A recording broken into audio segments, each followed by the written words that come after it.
Good day to my soon-to-be employers in Hong Kong. My name is Rochini Cassis. I'm 36 years old from Cebu, Philippines.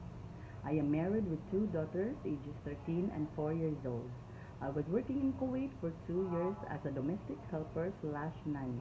I served 5 members, 2 adults, 2 teenagers, and 1 kid, 7 years old girl.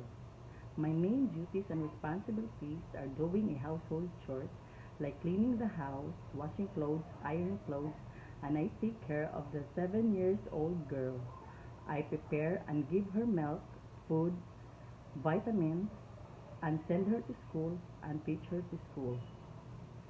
In cooking, I don't know how to cook Arabic food because my employer is the one who cooks their food. But I know how to cook Filipino food, and I'm willing to learn to cook Chinese food, and I am fast learner to do cooking.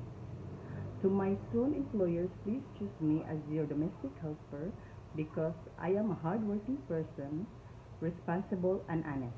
Thank you.